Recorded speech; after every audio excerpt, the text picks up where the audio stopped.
Okay, so let's hide this stuff again. And now I'll actually start going into region by region tuning. And if you click on the regions tab, you'll see the synoptic that lets you select all the main regions of the face. It's easiest for me to start at the top and work my way down, and it doesn't take terribly long that way, and I don't get lost. So I'll just start at the foreheads and kind of show you the way I kind of go through this. There's a few things you can adjust in here, and obviously the strength of that region's deformations, and also the ease in and ease out, and the range that deformation works within. And then there's painting as well. So just by default, I usually will just kind of take the two controls and kind of raise them, into what the mocap or animation is generally going to be doing with them. So I try and get close to actual case here. And then the easiest thing for me to do is usually just to kind of kick this thing way up so that you really can amp up the effect. And then I like to tune these curves so that they work within that range. So this being the extreme that I'm expecting to see with mocap.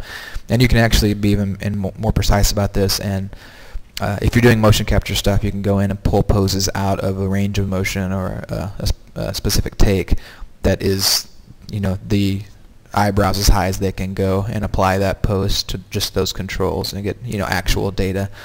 Or if you're keyframing stuff, you can, define a pose library so that animators know what the extremes were meant to be.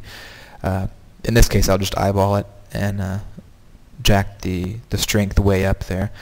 And then if I use this curve, I can start pulling this last key back until I begin to see no more effect on the deformation. So right around in there, it's starting to have very little effect. And then just going to adjust these ease in and ease outs a bit more. And so what you've got now is a defined range for that control. And enveloping will still work beyond that, but it won't bulge any more than that, no matter how much higher you drag it. So if you tune this back down to something realistic again, you'll see that no matter how much I pull that back up, the enveloping works, but the bulging stops within that range. So it's a really good way to kind of control these deformations and keep animators from being surprised when they have the forehead pop out way too far. So that's kind of the process I go through on each region, as and obviously when you're working on a symmetrical head, you can just copy and paste these settings from one to the next. So I had this set at 15. Copy that curve.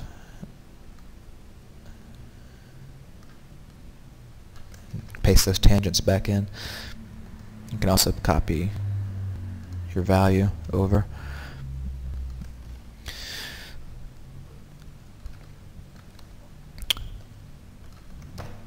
So that should give you a working range for both of those controls. And this is where you may actually have already decided to go back into your wrinkle painting a bit and lessen some of this. I'll just go ahead and do this kind of like I would.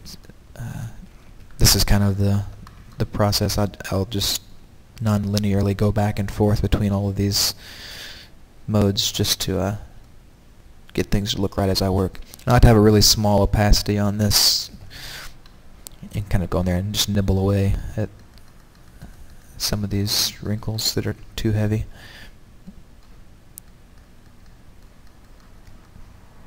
So that helps that.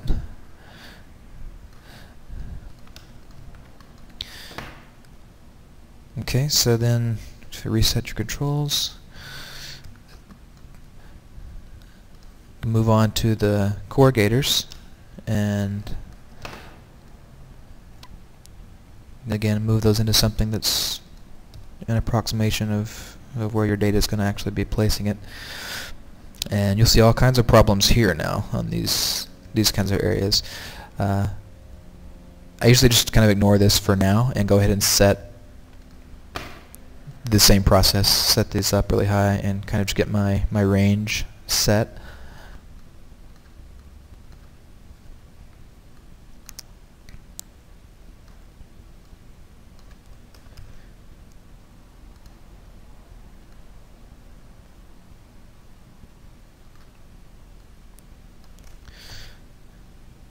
And then dial that back down to a more realistic amount. Something like that. It's already pretty close. Okay, so that's got your range set, but you obviously have some issues here with the way it's deforming this and pinching this forehead skin.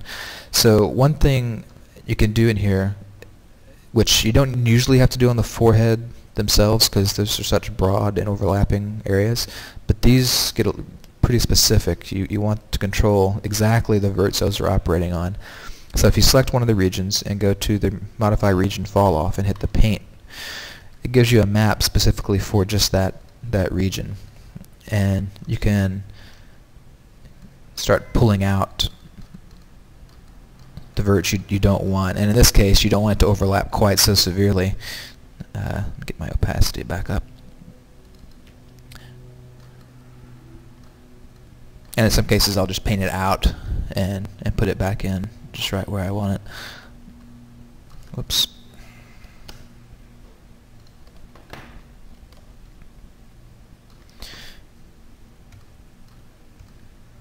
So I'll just rough this in really quick so you can see.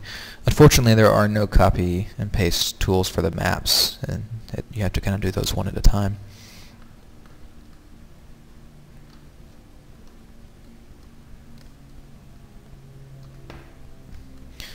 So you can see you can get in there and control that quite a bit. Still got a little bit of a pinch in the corner here, and that's due to enveloping not being smooth enough there. So you can hop into Envelope Weight Paint, Symmetry, and kind of smooth some of that stuff out a bit. Just got a little bit too heavy. That's one problem with the heavier meshes. The enveloping can get pinchy really quick. And then while I'm in here, I probably would like to lessen these wrinkles in the corrugators as well. So I'll just go ahead and dial down a really small brush again and pull some of that out.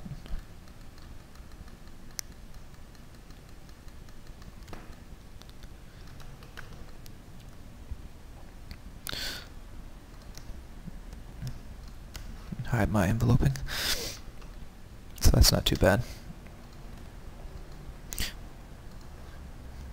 Sometimes I like to key these things so I can kind of watch it change.